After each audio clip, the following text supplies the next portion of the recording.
Well, hi, everyone. Welcome. We're so glad that you decided to press play and join us for just a couple minutes to understand a little bit more about who Embracing Brokenness Ministries is.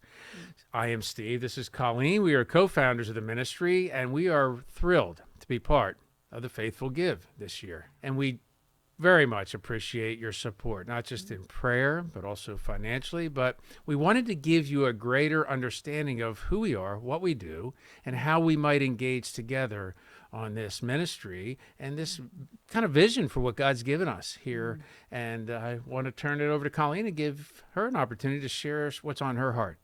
Yes, and again, I add my thanks for you to just tune in.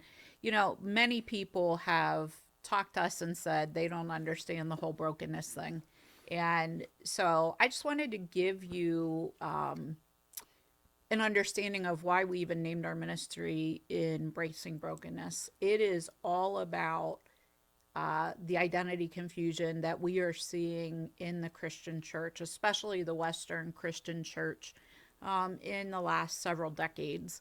And it connects to, we always, in our ministry, we love Genesis 1 through 3. We think that those three passages are so significant to understand the whole overarching story of what has happened.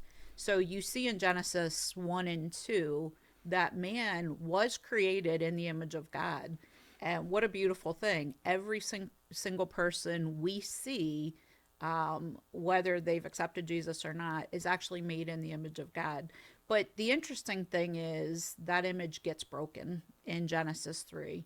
And so the original purpose that we were created for, which was to subdue the earth and multiply God's image around the earth, which basically means we are bringing shalom, the very operating system of heaven.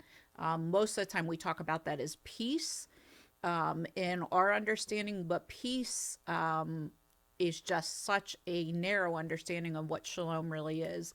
And so shalom is nothing missing, nothing broken.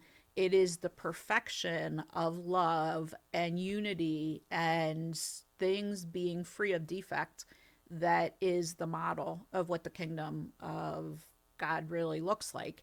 And so we're supposed to bring that, which means it should be a part of the temple that is now inside of us once we accept Jesus. And it is an overflowing of shalom to everyone around us, and it just multiplies and it takes over the earth. And that's what we're called to. The unfortunate part, and if Steve can just move us to this ancient practice of kintsugi, common items in Japanese culture would be broken. So you break your favorite bowl that you eat your cereal out of every morning.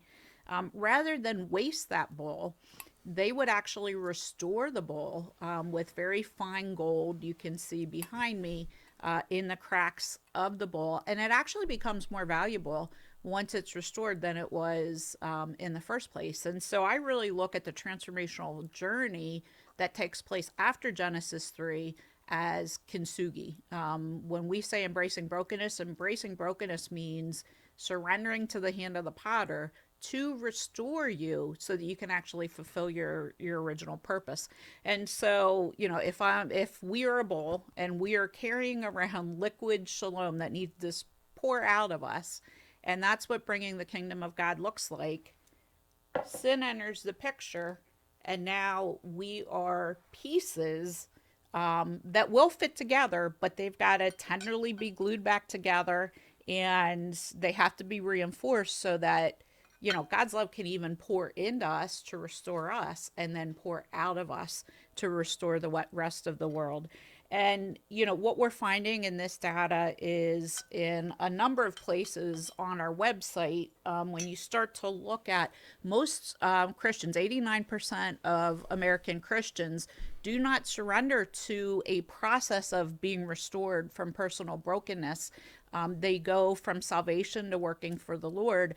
And that's encouraged oftentimes in our culture and just the way we view our responsibilities as Christians. But the problem is we're that broken pot running around, doing a lot of works for the Lord, but not actually sitting to be restored. And so it's really being reflected, even in the Pew Research Journal that was posted on this Faithful Give site.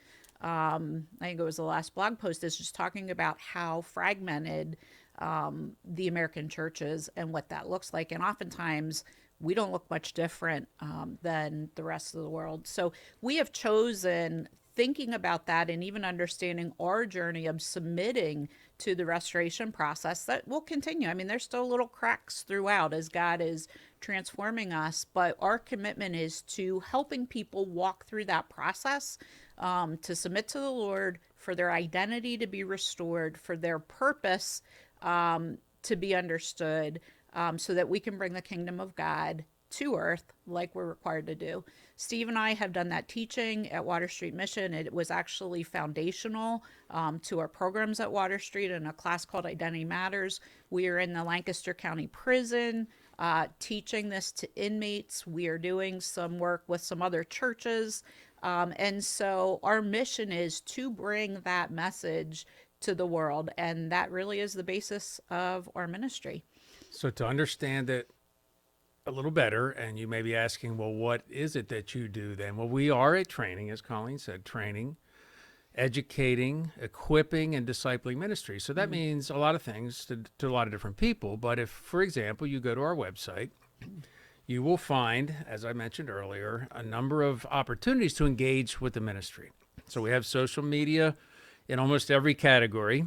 We have a YouTube channel, and we do podcasting on a very regular basis, almost every 2 weeks. Either we are together or others are with me and being interviewed in the process, relating to the types of things that you would want to understand when it comes to engaging in this process of restoration and what next steps God might have for your life. So here's what I would invite you to do.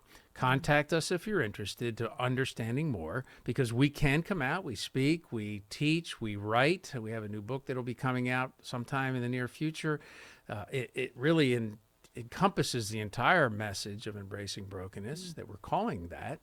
And we also have, you can see behind me, this is a slide of an app that we have available that you can download. It's on the Subsplash platform. Many of you are familiar with Subsplash.